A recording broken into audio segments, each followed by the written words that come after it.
Hey guys, this is MTG Degree. My name is Luke, and today we're going to talk about the 11 ways to be a more likable Magic player. The first one is to be enthusiastic. Get excited. Show some energy and love for this game that we all like, and that energy is what binds us together as Magic players. It's not the game itself, it's how much we like it. So go ahead and just show how much you like Magic the Gathering. I'm not saying to run around in circles and whatever, but when you're just sitting there with a mopey face, just, guess I'll play these cards because I'm losing, that's not very exciting for anyone. Alright, now the second thing for you guys that I think is really important is to be generous. So, I like to do this in small ways, not ways that are going to break the bank. So, for example, in my little play box here, I always have perfect fit sleeves.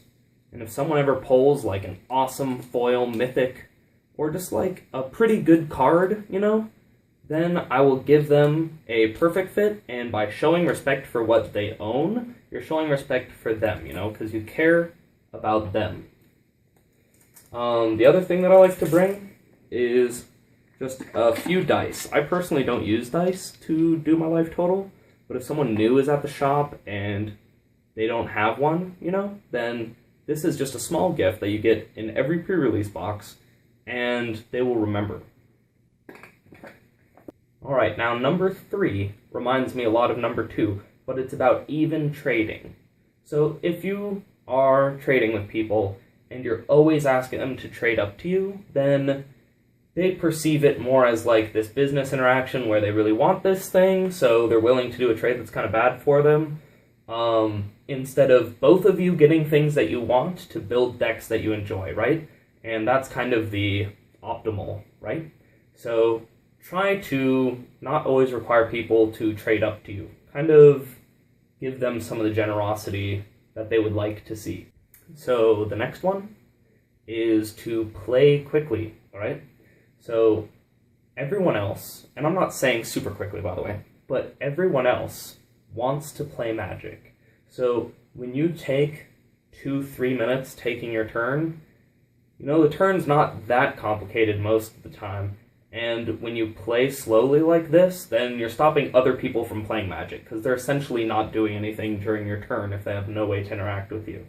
And if a good sign of this is if you are seeming to draw a lot at your FNM, that means you're probably playing too slow. Maybe you need to just learn your deck better, or if you're drafting, just learn the set a little bit better, so when you see a card, you know what it does without having to look at it really intensely. So the next thing is to play your turn properly, okay? So just do the standard turn. You do the untap, upkeep, draw. When you're tapping your lands, turn them fully 90 degrees. I played against a guy who just turned them 5 degrees. Then I had no idea how much mana he ever had up, so I just had to request that he actually turn it 90 degrees, and I don't want to be the guy annoying him to do that, And also don't be missing your triggers constantly, and then always asking your opponents, oh, can I take this trigger, can I take this trigger? Because you're making them into the bad guy, right? And they're not the bad guy. They're trying to beat you, but if you're always asking them and they have to say no, then, you're turning them into a person that they don't really want to be. They just want to play properly, and they want you to play properly.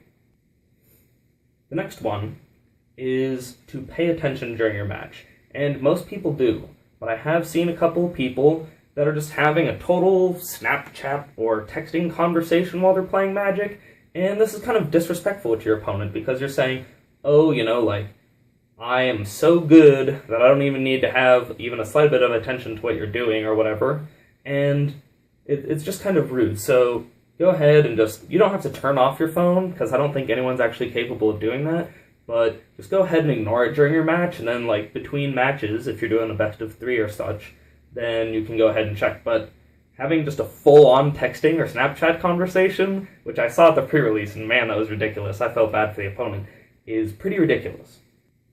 Alright, so the next one is to be a gracious winner. And, when your opponent just lost, man, it doesn't feel good, even if they're a gracious loser, it doesn't feel that good. So being like, oh man, I had all these spells, I had you so dead, even if you weren't dead there, and man, I'm the king, that's not something that they even want to hear about. So go ahead and just, when you win, you already know that you won. You got the win. So, maybe be nice to them. So, for example, if they're playing Jeskai and you saw that they never saw red in the last game, just be like, oh man, I saw you're having some mana troubles there. I hope in your next matches you draw better. Something like that. Just, or, you get an amazing top deck. And you're like, oh man, you really had me that game? I just happened to top deck and steal it away from you. Sorry about that, type thing. So, you can be a gracious winner. And everyone loves a gracious winner because they don't like people rubbing salt in their wounds and everything. Now, the next part is way harder than being a gracious winner, which is being a gracious loser, right? So, most of us find this really hard, me included. Being a gracious loser is difficult because, you put a lot of effort into the deck. When your deck loses, it's a reflection on your play, your deck building. It kind of hurts. So you just have to be a big tough man or big tough lady and just say to your opponent, good game, give him the handshake, give him a smile.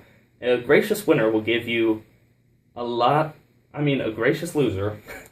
A gracious loser will give you a lot of, credit for your personality, It's hard to do, so when people see you being an amazingly gracious loser, it's someone they want to play against again, because they're not going to be someone complaining and everything after the game. The last two things are real simple, right? So the first one is just clean up, So before you go, shower, shave, deodorant, you're in a public place, so show some respect for the other people there. This has been a thing that's on the wane sort of recently because a lot of people have been bringing it up, but it's still something out there. Just make sure that you're good looking, all right? Now the last thing. The last thing is pretty serious. It is, do not ever cheat. So if someone ever sees you cheating, they will never want to play against you again, ever, And that's pretty strong. Usually you only have a small community at each game store, and the whole game store is going to know about if you cheat.